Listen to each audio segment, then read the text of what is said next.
Hey there, guys. All right, today we are back with some more overly sarcastic productions, and I'm excited. We're gonna watch the robots one. This is a sci-fi trope, one that I do not use in my fantasy. Though I think there's going to be a couple things I'm guessing that are going to overlap with some fantasy tropes that we have seen that we've somewhat discussed before. Um, we'll see if Red mentions them, and then we'll try to talk about them a little bit more. Before we dive in, make sure you go and check out the links in the description box below. I would love it if you joined the Discord and followed me over at Twitch, and please do go check out my gaming channel here on YouTube. I post old streams and dumb clips, yada yada yada. With that said, let's just go ahead and dive straight into trope talk here. Welcome to the wonderful world of science fiction. If you're looking for robots, you've come to the right place. Good robots, bad robots, bigger robots, teeny weeny nano robots, sexy robots, sassy robots, trash can robots, robots in disguise. Do not call R2 trash can. People-shaped robots, killer robots, marshmallow robots, neurotic robots, shiny robots, cute robots, sleek robots. Science fiction, we got the bots. So there are a lot of robots in sci-fi. They're honestly kind of a defining characteristic of the genre. When we look to the future, at least the non-apocalyptic one, what we want to see is safe practical space travel, high-energy beam weapons, and robot meter maids. But robots hold a special place in science fiction, a suspiciously Frankenstein-shaped place, because there's nothing we love more than holding up a mirror to ourselves and seeing only the shiny endoskeleton of our own unrelenting hubris staring back. What I'm saying is, we get weird about robots, specifically about how their humanity, or lack thereof, mirrors our own. But before we unpack all the bizarre ways our robot narratives reflect our own bizarre species-wide insecurities, let's try and categorize our fictional robots a little. Now, lots of robot narratives center on the question, how human is a robot? And we will get back to that question, but for now, our first category of robots is totally human robots. These characters are technically robots, but functionally human beings. They can think, feel, philosophize, prioritize. Hell, in some universes, they'll explicitly have souls. A lot of the time, these robots are alien in origin to help handwave why exactly they're fully sentient beings. These robots usually get to basically do whatever they want on account of having total self-determination. The one exception I can think of are the droids in Star Wars, which all seem to at least have the potential for total sentience, but are still universally a servant class with no rights. And the one time they made a character advocating for droid rights, it was played as a joke. Solo aside, Yeah, now I've said before that I do like Solo for the most part as a movie. It's a fun kind of actiony movie, but when you start to kind of look at it deeper, you start to kind of critique it, and you're really looking at that movie. You're kind of like, "Ugh," some things about it. Now, I do also do think there are some really good things about it.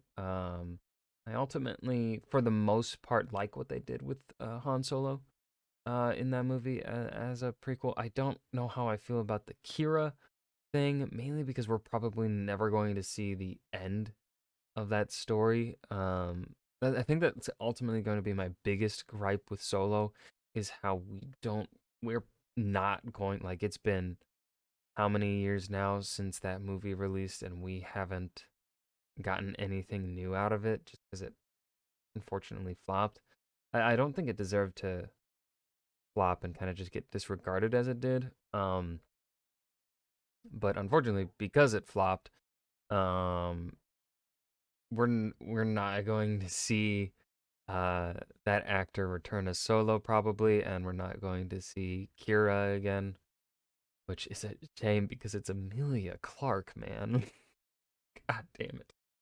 Um, and we're also not going to get the conclusion to that part of Maul's storyline, I guess.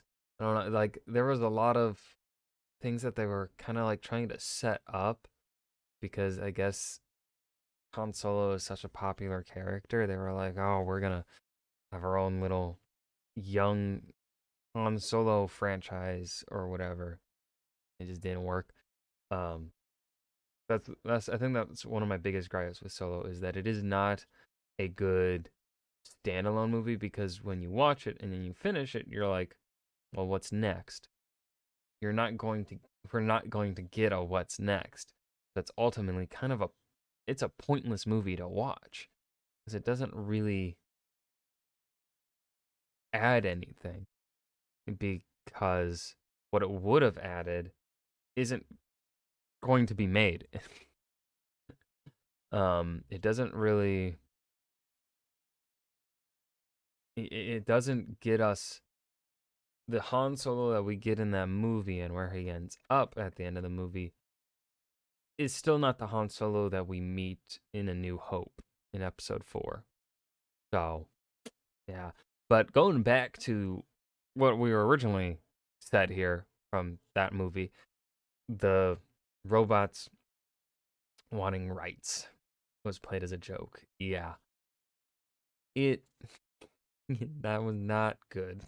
Side, these characters are generally immune to the humanity question since they tend to be obviously sentient and usually have plots to focus on beyond contemplate your humanity. Nobody's gonna ask Optimus. Then again, there is. Yes, it was played as a joke. And this is the thing that like I think there could be a deeper discussion there, a deeper thing to discuss. There is human slavery within Star Wars, right? We know that exists. So there is human and robot slavery. And there's a good kind of meta narrative I think you could kind of get into with that dichotomy existing. I don't know if dichotomy is the right word to use, but like there is a story there, a pretty good, I think, meta narrative to talk about, that will never get talked about in Star Wars. But like the contrasting here and kind of even throwing it back on the audience of, okay, what about the we're shouting here for uh right, humans being freed from slavery. But what about the robots? What about the robots that are clearly sentient, that have the same kind of sentience as us humans? What about them? They're okay to be slaves because they're not humans, right? They're not like it's a there's a meta narrative to go around there, to mess with the viewer's assumption of right and wrong. You could go with in sci-fi. Um, but yeah. Anyways, Optimus Prime to that's a justify his tangent. personhood. Actually, maybe That's kind somebody of should. unimportant. That'd probably be a really soothing monologue. But I'd listen to him read the phone book, so. Anyway, one rung down the ladder is top-tier artificial intelligence, the robotic characters explicitly created by humans that are still functionally, basically human themselves in a number of key ways. These robots are theoretically just near-flawless imitations of humanity, but in practice this can get very fuzzy. These characters might not technically have emotions, or maybe they're not supposed to have emotions, but for some reason they end up displaying things like love, anger, or self-preservation anyway. These top-tier AI characters almost always get wrapped up in a storyline philosophizing about how human these near-perfect human imitations are. They generally run into the old Turing test problem. If you can make a machine that's indistinguishable from a human, can you consider it to really be a machine anymore? It's almost inevitable that one of these guys will get put on trial or otherwise end up in conflict with the law. We'll talk more about the inevitable robot racism thing later. Now, mid-range on the sliding scale of humanity. Okay, so she is pretty much going to talk about what I was kind of theorizing at the beginning here of things that are going to overlap with fantasy, and that is going to be the racism trope. We'll get to that later. In humanity are the robots like the Terminator in T2, who start off completely robotic but demonstrate the ability to learn a handful of human traits, like smiling and stuff. These robots, while stilted, could theoretically develop to become indistinguishable from humans, given enough time and adequate good examples. And this is where we start noticing what traits writers typically consider to be human traits when deciding what these characters should and shouldn't be capable of. These characters will typically lack a sense of humor, sarcasm, or subtlety, and will appear generally emotionless, alerting the audience that these are all characteristics seen as central to humanity. And we will get back to this too. Don't worry, there's a lot to unpack here. This is going to be juicy. Anyway, the last noteworthy entry on this scale is the far end of the inhumanity bell curve, the purely robotic robot. And this character archetype is basically always evil. These robots are emotionless, guided strictly by logic in their programming, and for some reason, 90% of the time, their logic and programming guides them to murdering everyone. Since they're not technically sentient, you could argue. Which also talks about how humans kind of innately kind of disregard the idea of logic. We view full logical thinking as in human, which makes sense. It is. Full logical thinking is not human, just inherently. Our brains are illogical. You talk to any therapist, and they are going to tell you your brain does not think logically. That's essentially our brain telling itself that it does not think logically. It's just admitting it. It's just like, yeah, I don't work right. I don't work as maybe I should or something, right? We care more about what our heart says instead of what is perhaps logical. Um,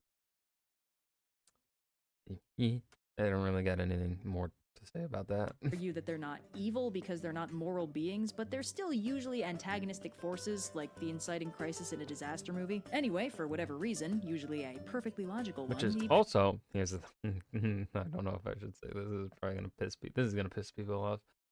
Which is why you see one of the things that gets people dragged down the alt-right pipeline is the talking of logical arguments.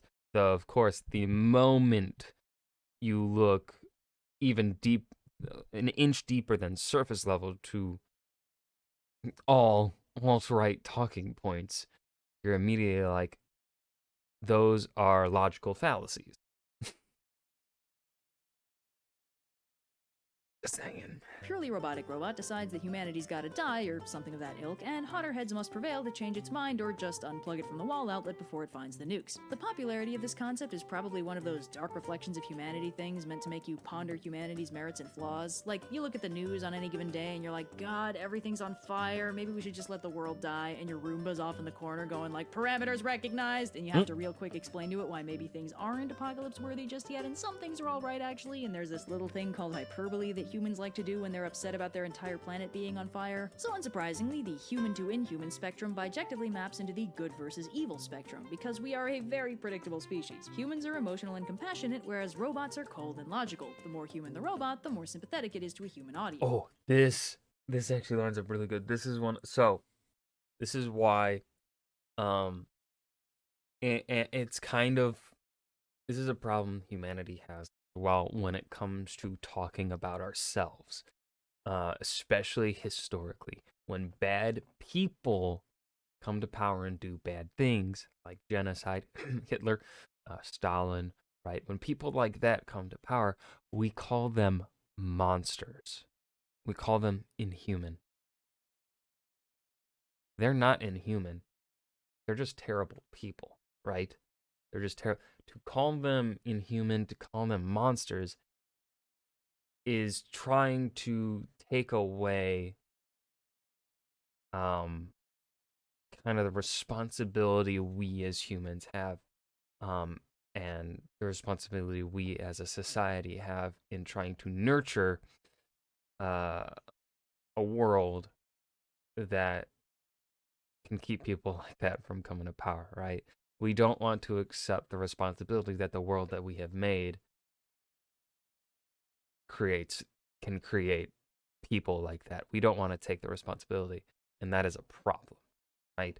So, of course, right, this binary here on this scale is a tad problematic. Now, of course, right, there of course is going to be nuance here, and I don't know if Red's going to talk about it. She may not, and if she doesn't, that's okay. It doesn't. I don't know how well this point here really fits into this video on this trope talk, but it is something that we see historically and also within fantasy and fiction in general. It's just a common trope that we do because it's easy to try and dehumanize the people that we do not like, that we consider to be evil, bad people. It's a common propaganda thing that is used, right? Is to try and dehumanize your enemy. We see it all of the time. Look at language used or when nations are prepping for wartime, right? Like just the simple use of the word war instead of the word conquest or invasion, right? War has a completely different connotation. Just like when you hear the word, a war sounds a whole lot different than this country is being invaded. This country is fighting a war. This country is being invaded. Completely different connotation. So when you like the invading country is going to be calling it a war, right? Most part. And then when they win the war, they can prop up the invasion. They can talk about the invasion as a good thing, right? Right, like we call it in America, mostly, my experience, we call it the war in Iraq, the war in Afghanistan. So, right, like, um, just one example there, right? But because the Nazis were our enemies, we call it the invasion of Poland, the invasion of France, right? We don't call it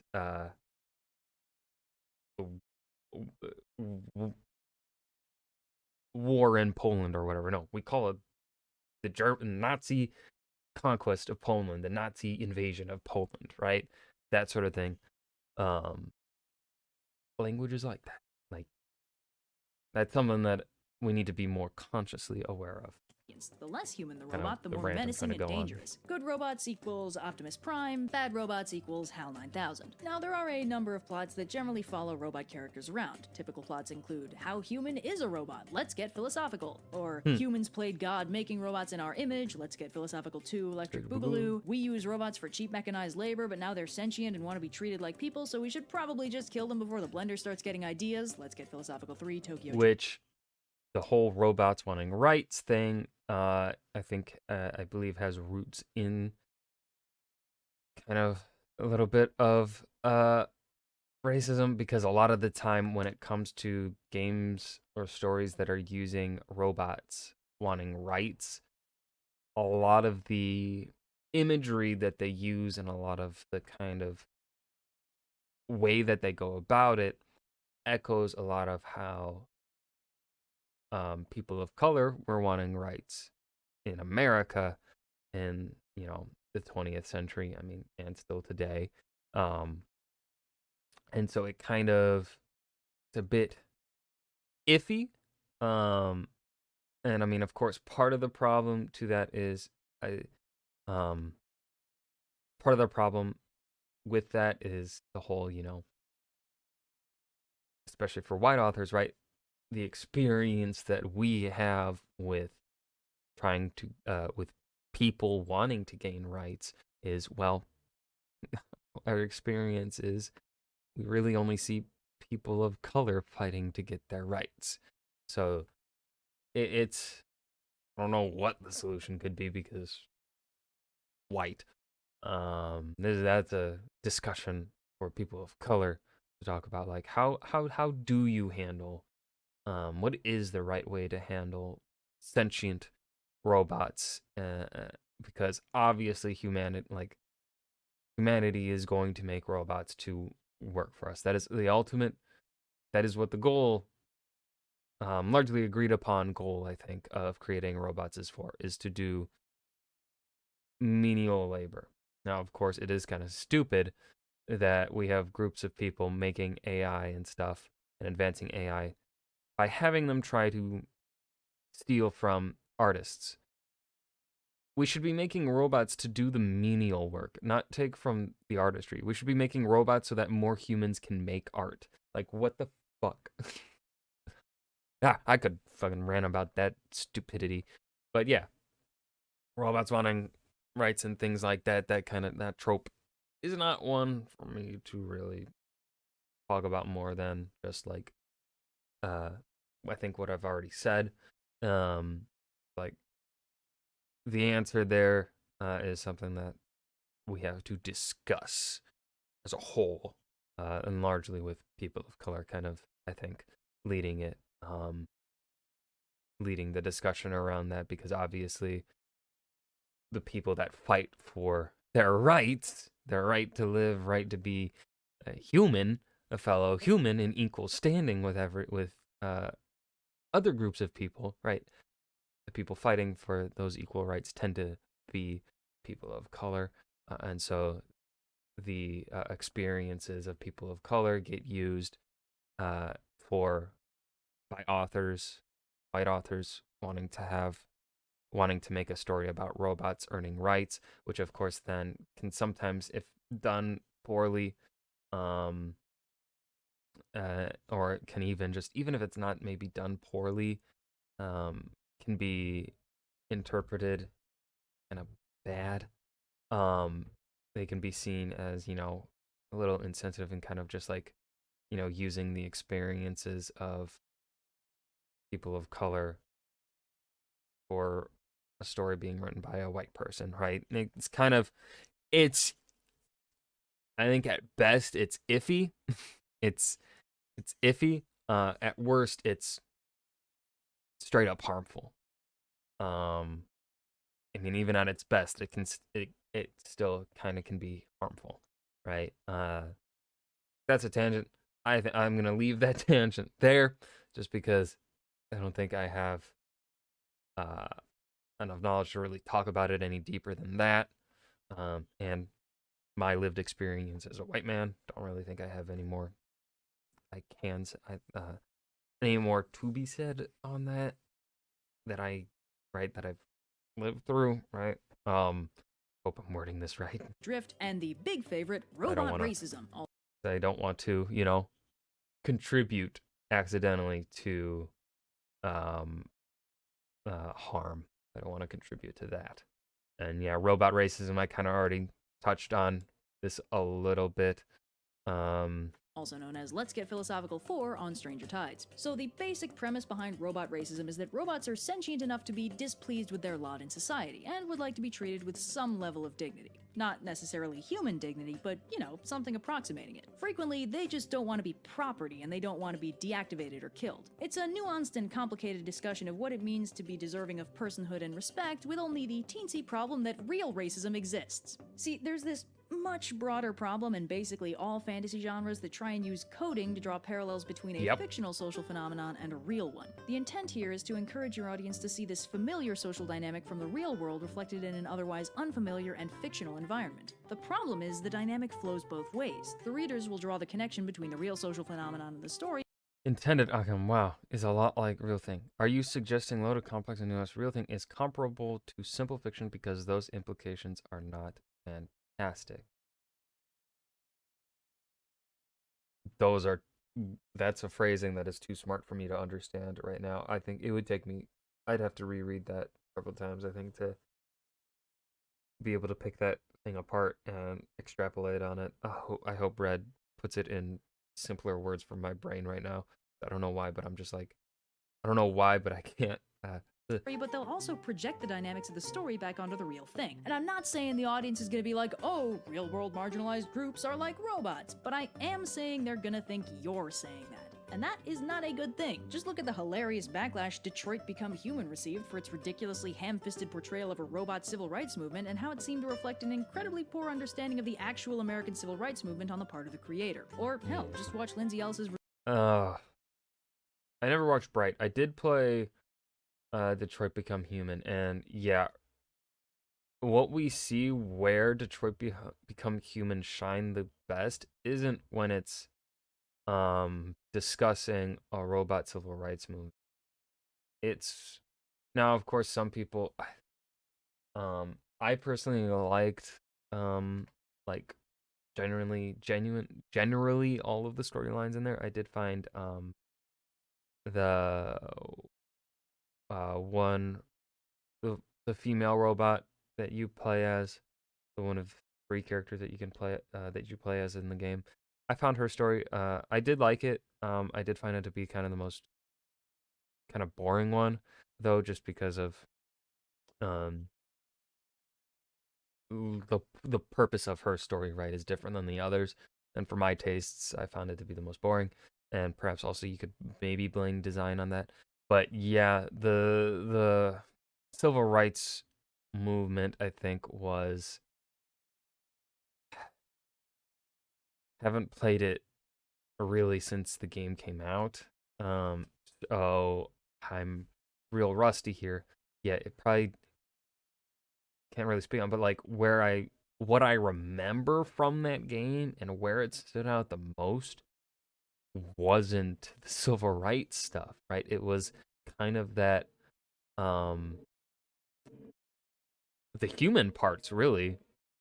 The look into um kind of where I think that game really shined was human robot relationship. Um right? Like the relationship between I forget their names, but the robot detective and then the human detective played by Mr. Krabs. Their relationship, I thought, right? I think that is where the game shines the best. Um, is in those moments of human and robot relationship. Um, when it's not talking about civil rights, where it's just them we're kind of having that look into what is humanity, is where Detroit Become Human does shine, I believe. Based on what I remember, real rusty. Played that game 6 years ago, something like that. Review of Bright. She's got an excellent rundown of the problems writers run into when they try and make their in-universe racism logical or understandable for whatever reason. Yep, that's the problem too. A lot of the time when it comes to fantasy and sci-fi, this is what I was waiting for.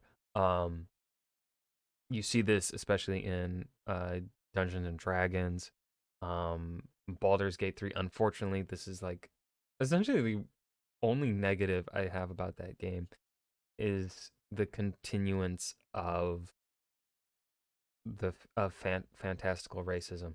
Um, like when I heard the first like some of the lines as I was playing the game, I got whiplash. I was like, because it just didn't feel like it fit into the game. Um, it just didn't. I'm like, this feels like it was there just because it's expected to be there in fantasy, and it's just like, no, this doesn't fit. Get it out. Stop it. Um, aside aside from that, I love the fucking game. Um, but yeah, this is a problem within fantasy, and where somehow they like, I don't know how people like racism does not make any sense. Racism is illogical. Um, right? There's no genuine logic behind racism. It's um, right? Like I don't know how to word this. But then what fantasy and sci-fi authors will sometimes a lot of the time do is they'll put something in the world building that justifies the mistrust, right?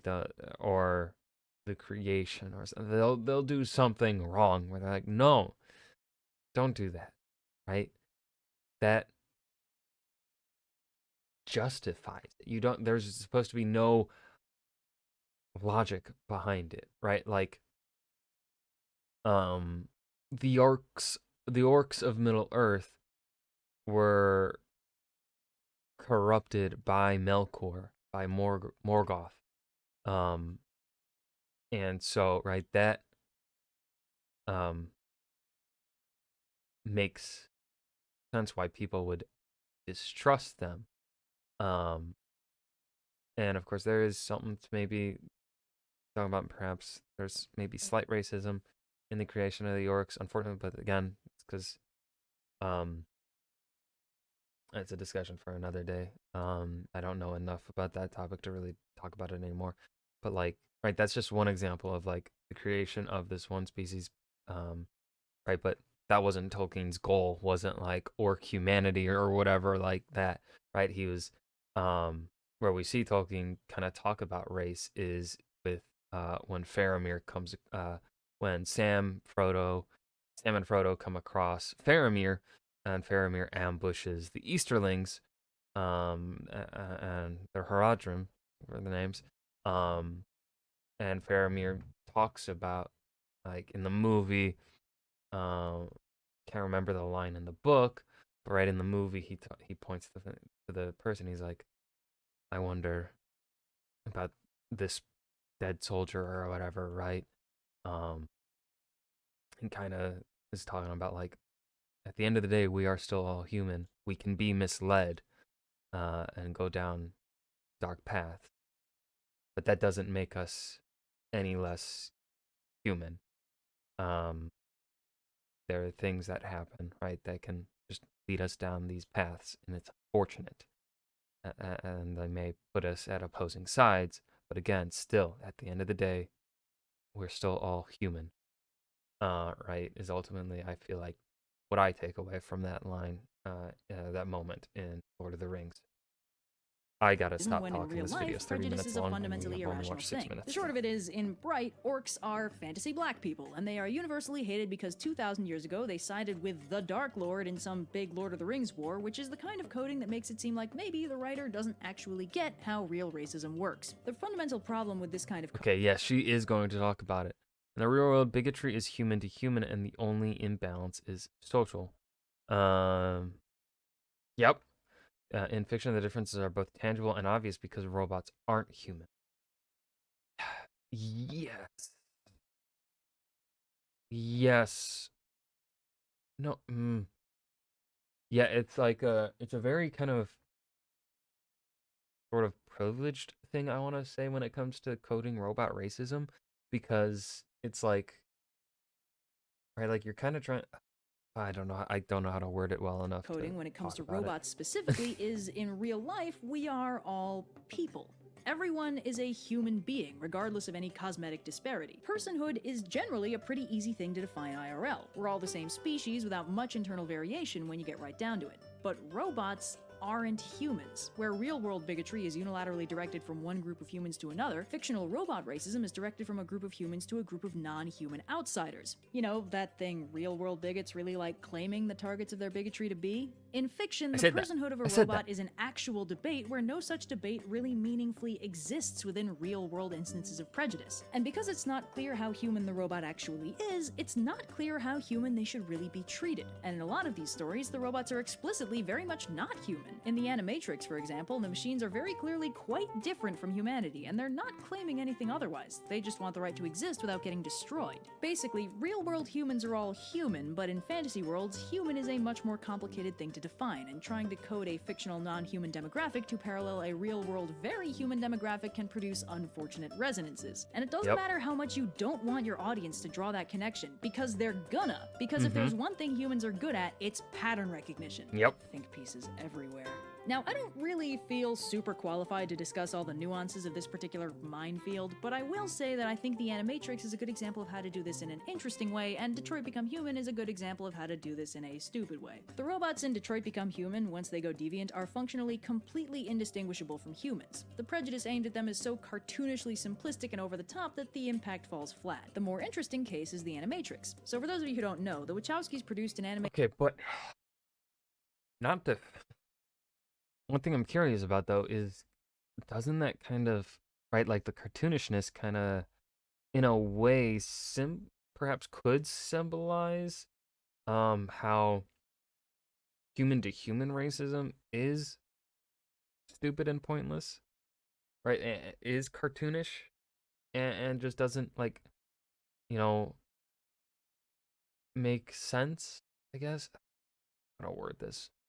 Animated tie-in to the Matrix movies that's a compilation of 9 animated shorts, 2 of which are titled The Second Renaissance, and they basically explain how and why the machines took over the world and turned it into the dystopic hellscape of green-tinted skyboxes and leather trench coats that Keanu Reeves will never truly escape from no matter how many John Wick movies he makes. In the Animatrix, we learn that the machines were initially produced to do all the manual labor that humans didn't want to do anymore, and they seem to be pretty okay with it. But one day, a robot freaks out and kills its owner after he threatened to destroy it. The robot gets put on trial and says it just didn't want to die. The trial takes a a turn when the prosecution decides to use the precedent set by the Dred Scott decision, which rather infamously stated that since the Founding Fathers didn't intend for African Americans to be included under their definition of American citizen, they shouldn't be entitled to human rights. Invoking that to establish that the machines shouldn't be considered citizens, they find the robot guilty and have it destroyed, kicking off an escalating conflict and rebellion that ends with the shadowy nightmare hellscape we all know and love dodging bullets in. For added philosophical points, the machines that were initially made in humanity's image start remaking themselves to look like bugs or squid as an act of rebellion from humanity. So yeah, while your mileage may vary on that one, I personally thought that robot racism narrative was a lot more compelling than most, possibly because it actually invoked real-world racism rather than pretending like they invented the idea of people being horrible to each other. Yes. Okay.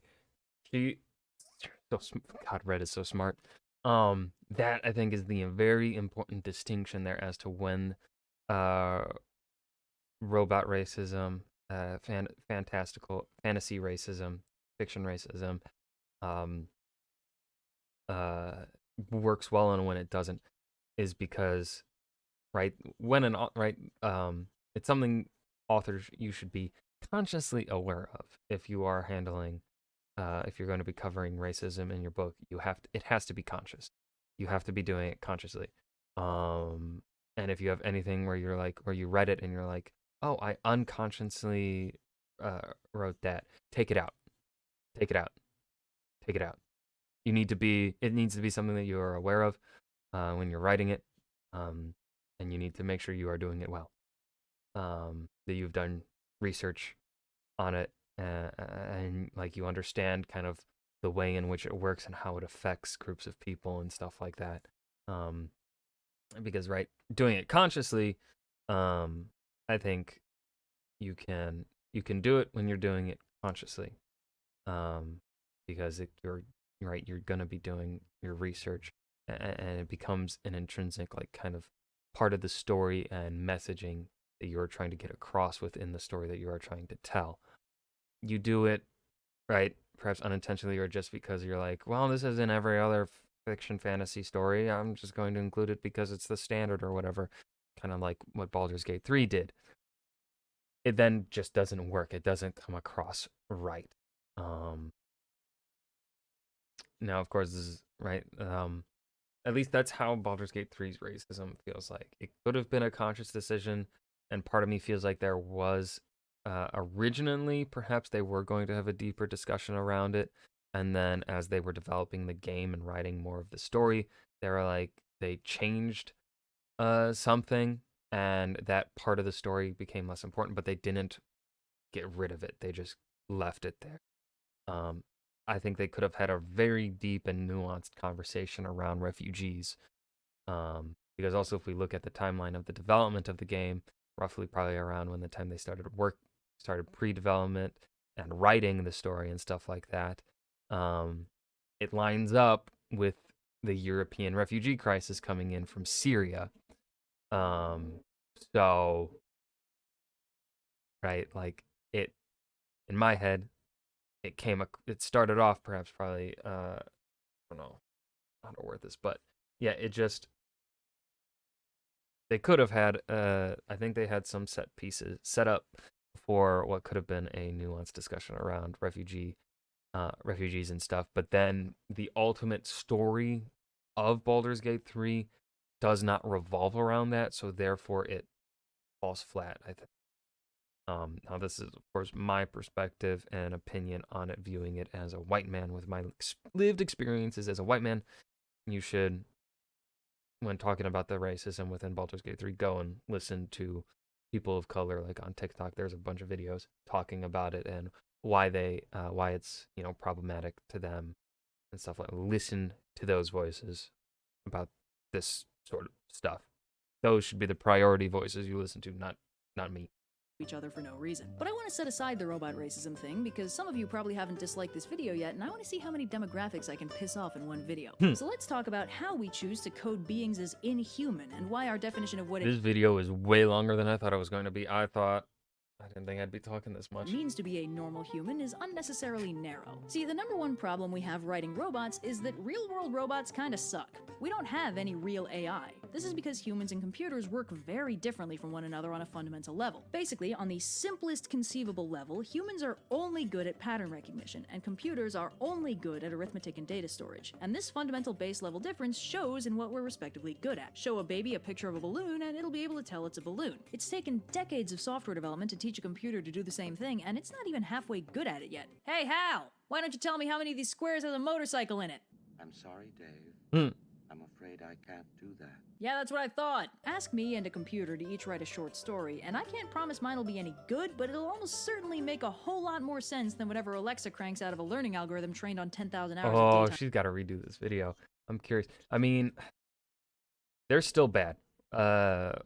AI stories are still bad. on television. But on the other hand, ask me what I ate for lunch yesterday, and I probably couldn't tell you, where a computer can definitely tell you what processes were running at 12:05 yesterday. Ask me to do large number arithmetic, and I'll pull out a calculator. Listen, I But didn't yeah, get my degree again, this is showing why are we developing robots to do art? They intrinsically can't.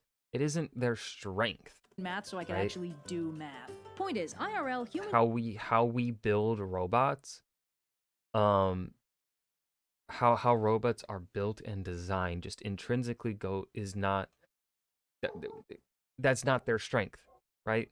and computers are good at very different things. And if there's one thing computers suck at, it's adapting, which is, coincidentally, almost the only thing humans are good at. It is really hard to make a computer pretend to be a human, and even the most convincing bots these days can be thrown off by unexpected curveballs. We don't have any real AIs that can pass for humans. So if you're a writer, how are you supposed to write an AI recognizing that there are no real AI to draw references from? Well, typically, the writer will take a garden variety human, strip away some characteristics to make them seem like an incomplete human, and slap on some blinky LEDs. Ta-da! Human-like AI. They may be stoic, emotionless, humorless, sexless, incapable of picking up on subtlety, and or generally pretty monotonous to be around, and they're generally human enough to have a meaningful conversation with without having to repeat Trope yourself Become 4 Human times to did explain this. that no, you are not trying to call that guy from middle school you haven't spoken to in years, you just want to know what the weather is gonna be. No, the weather. The weather! Hey Siri, is it going to rain? No, don't play 3 Days Grace! Right, so this gives you a character who can understand what you tell them, unless it's too subtle or confusingly worded or maybe a pop culture reference because that'll confuse them, who can do all the fancy calculations and data storage we expect from a computer but doesn't laugh at any of your jokes unless someone explains it first, who has a habit of loudly asking why Ensign Steve's heart rate gets so elevated when he looks at First Mate Kelly to the amusement of all involved, who innocently stonewalls that cute alien who was obviously flirting with them but you can't blame them because how could they tell, who just doesn't quite get a lot of your human eccentricities, but despite your differences, you get along well enough, even though you're not always on the same wavelength, and sometimes they really can't read the room and end up embarrassing you. And the problem is that this take a human and cut some bits off I was waiting. I knew she was gonna bring it up. I was waiting for like, autism. I was waiting for her to bring. strategy produces a robot character that closely resembles a neurodivergent and frequently aromantic and or asexual human. And those are fine characteristics, but they're not typically represented in non-evil human characters we're supposed to actually like. Yes, and I think that this is another thing that I think is a problem, right? I think perhaps this might be me looking at the world with hope. I think perhaps I think this could be the way it goes. I don't know. And perhaps the way I've been wording this is so wrong. But right, if there was more proper representation within writing for autistic people, with autism, asexual, aromantic, people of color, marginalized groups, right?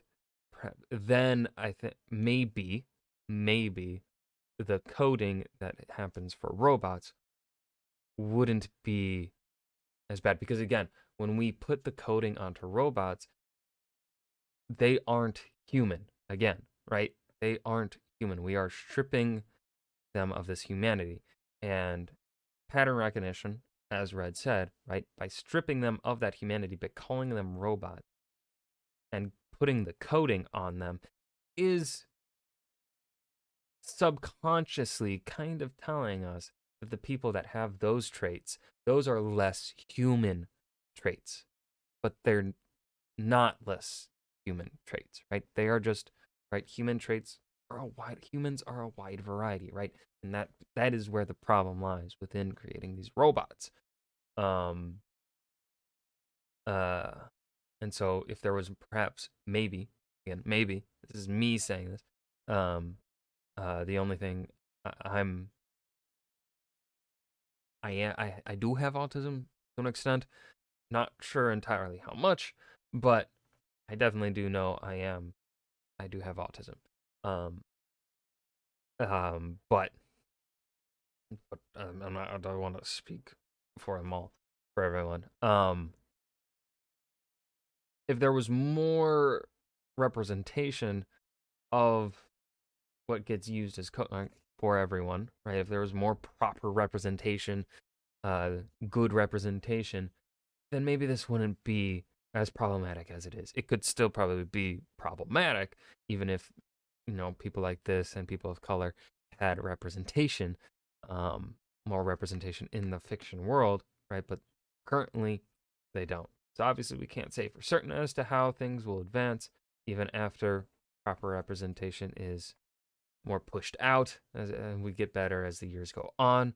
Um, who knows how robots will be written about in the future? But yeah.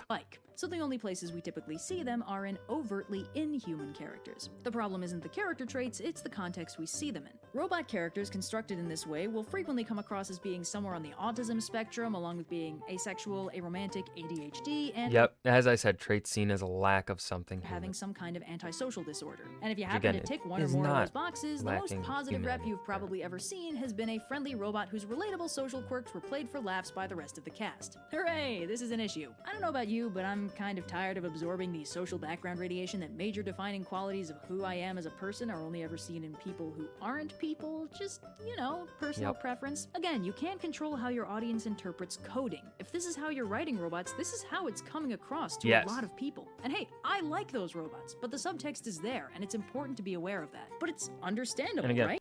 Red just said that, right? It's something that I kind of want to talk about. It kind of helps me talk about it a little bit. You can still like them, right? It's just the subtext is still there, and the way we move forward is like, okay, yes, the subtext is there, and it's, I think, a large part of its problematicness is the fact that, hey, these people that have these traits in real life aren't getting representation elsewhere. They are being told, they are essentially being told that their traits as people are inhuman traits when they're not, right? And that's where the problem is. You can still like them. There's nothing wrong with still liking them. You just have to be, be aware of the problemness of it. Because again, robots likely are going to, like, if robots ever develop like this, they are probably, because they don't have a need to replicate, uh, they probably won't have a need maybe to, this is my guess for robots, they may not have a need, a desire to replicate. So they may likely have, they could have asexual traits in them, because inherently to them, the way that they're built, perhaps, they just don't have that desire, which is okay, right? It's okay for you to create a robot that is like that in your story. But also, you just don't call it like inhuman. Like, I don't know what the answer is because I am not asexual. I believe Red is. Um, so, right, like, what the solution is, I don't know. Aside from write more asexual people in your stories. That's really all I can think.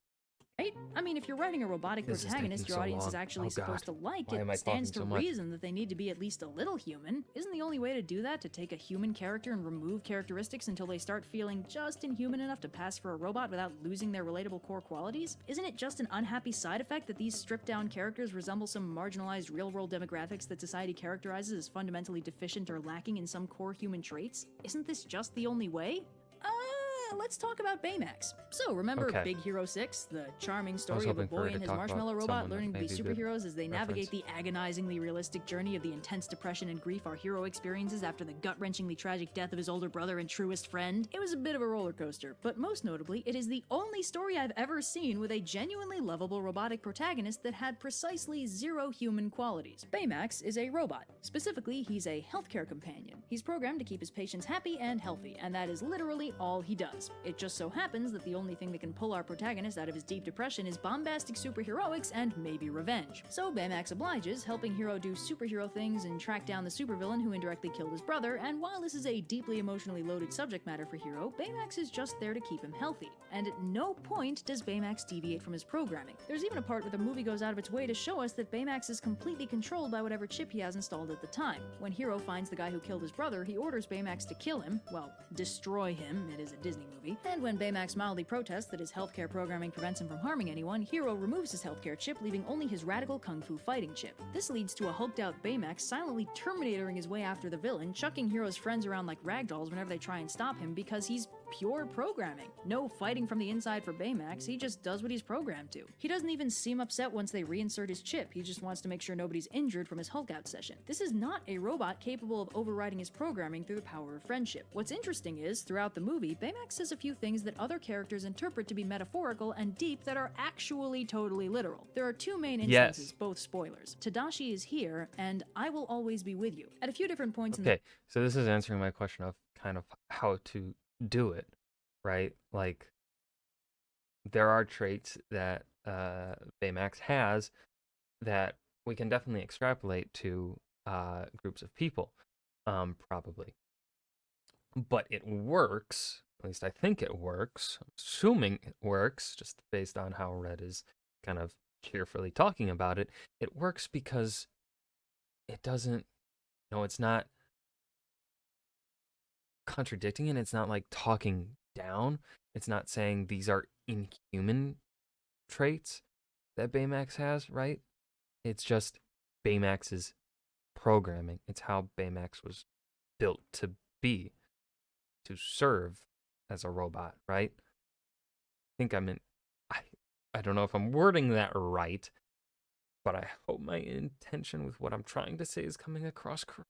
The movie, when Hero is grieving the loss of his brother Tadashi, Baymax evenly replies with, "Tadashi is here." Hero angrily blows up at him the first time he says this because he's been hearing people say, "Oh, he's not really gone as long as we remember him," for weeks now, and it doesn't make him feel any better because it doesn't make Tadashi any less dead. But Baymax obviously doesn't mean that. What he means is he actually has a large repository of video footage from the many trial runs Tadashi did trying to get Baymax working, all footage of Tadashi encouragedly talking into the camera, persisting through setback after setback, and delightedly telling Baymax, and Hero through Baymax, that they're going to help so many people. From a certain point of view, Tadashi is here, because he has all this footage of Tadashi being his regular paragon optimist Big Hero 6.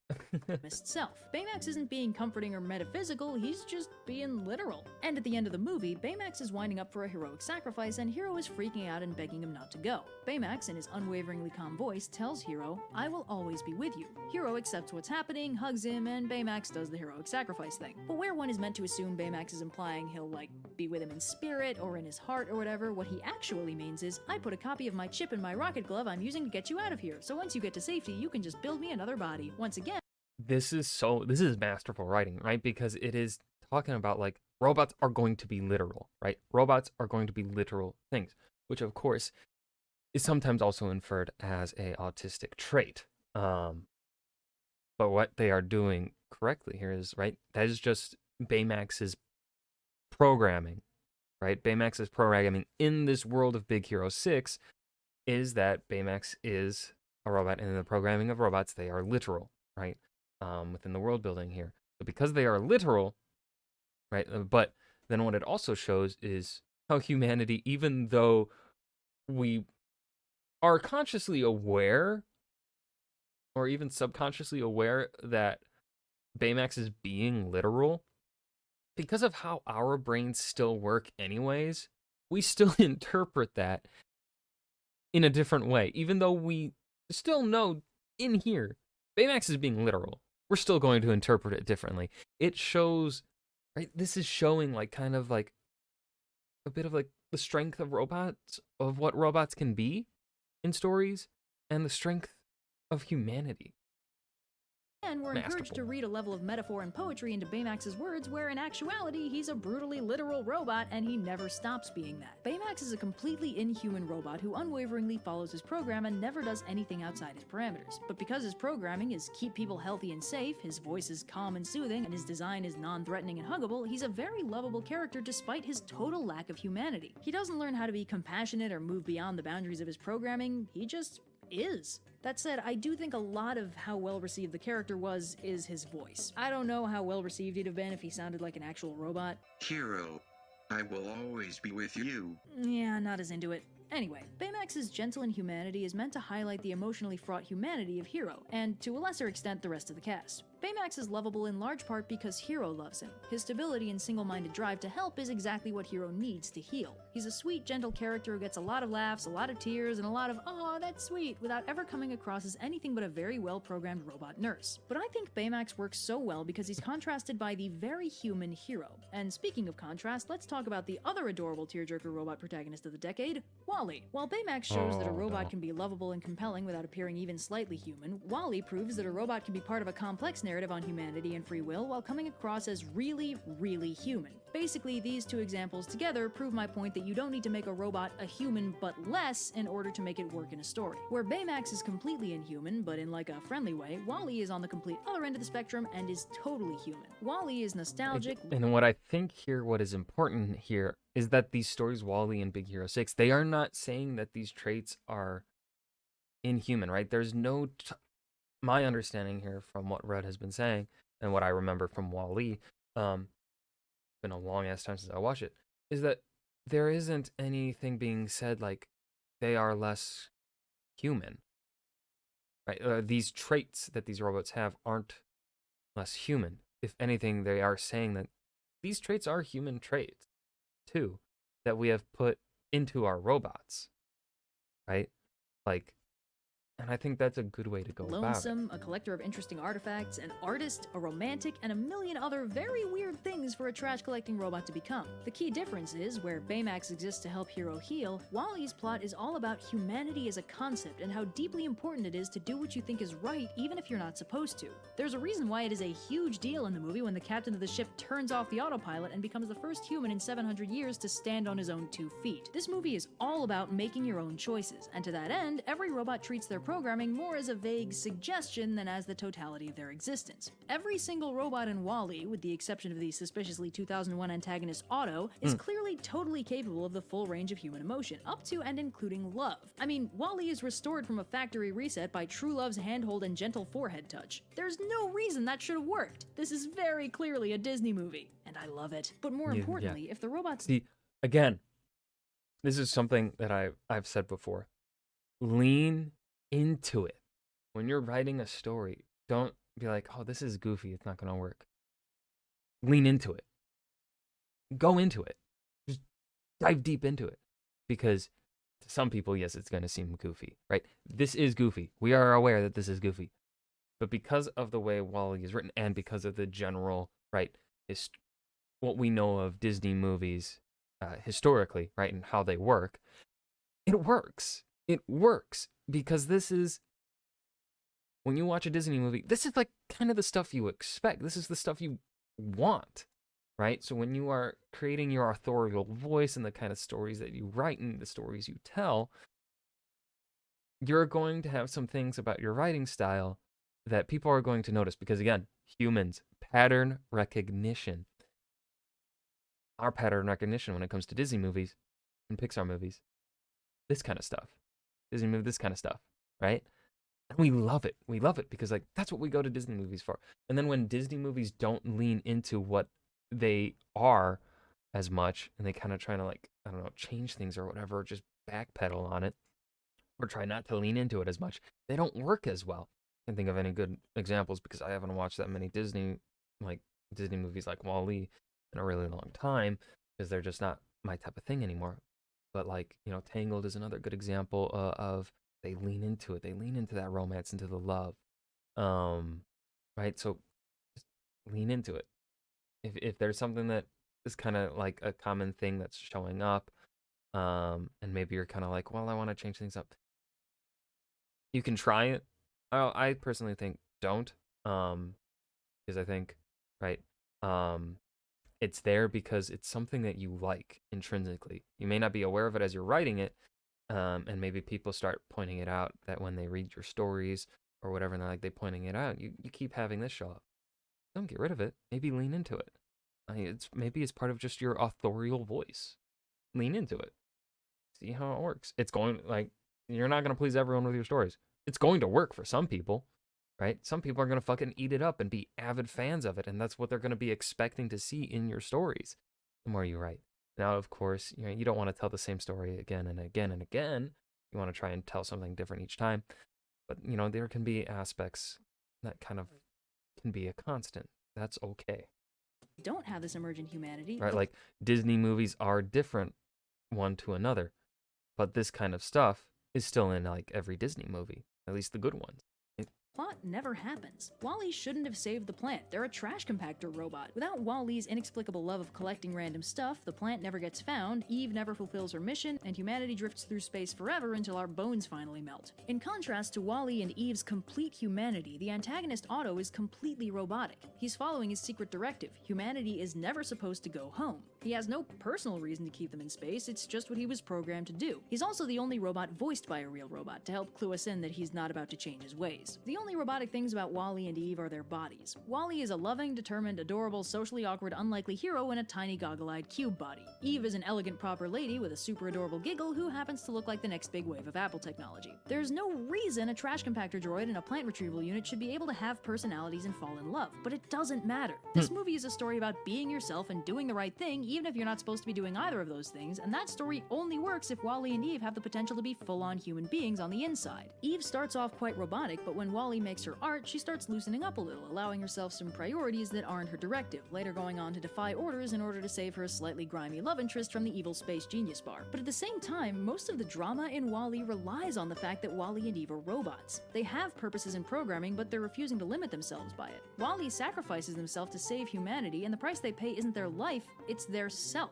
When they reboot, everything from their sound design to their body language communicates that WALL-E is gone. They're just a trash compactor robot now. Where a human character trying to sell us on the amnesia plot in the last 10 minutes of the movie is most likely met with a resounding eye roll, WALL-E leaves us all emotionally destroyed as we desperately hope our little robot buddy will defy the odds and miraculously regain their personality through the power of love. And as a side note, the difference between these two examples is best illustrated in their sound design. Baymax is fully voiced, but his actor deliberately used a very even style of delivery, never sounding anything but gentle, calm, and slightly curious even in crisis situations. WALL-E and Eve, meanwhile, have very limited dialogue, mostly restricted to their names and the occasional single word like directive. But their voices are incredibly emotive. They exclaim, sigh, yell each other's names, Eve even giggles a few times. Baymax is roughly humanoid with a human voice, but his actions and speech are limited by his programming. WALL-E and Eve are very inhuman in their visual designs and voice modulation, but their humanity shines through their dynamic Masterful body language writing. and the way they use their limited language capacity to fully express themselves. So in short, Baymax proves you can write a lovable robot hero without making their character the slightest bit human, and WALL-E proves you can write a compelling robot hero with a full suite of human emotions and we'll still see them as a robot. If you want to emotionally destroy your audience with a robot, that robot can have as much or as little personality as you want it to have. Let's see.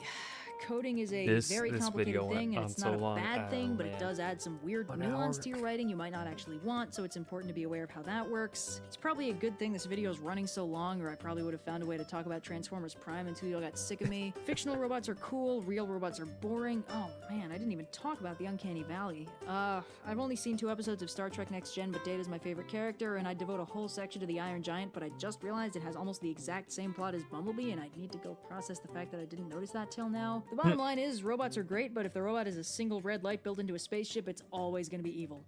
So, yeah. Yeah, a complex discussion. I'm gonna end it here. Not gonna really add anything. I talked a lot here. Gotta end it. I hope you guys enjoyed. This was Trope Talk Robots. Please do hit that like button and subscribe for more, and I will see you guys in the next video. Peace.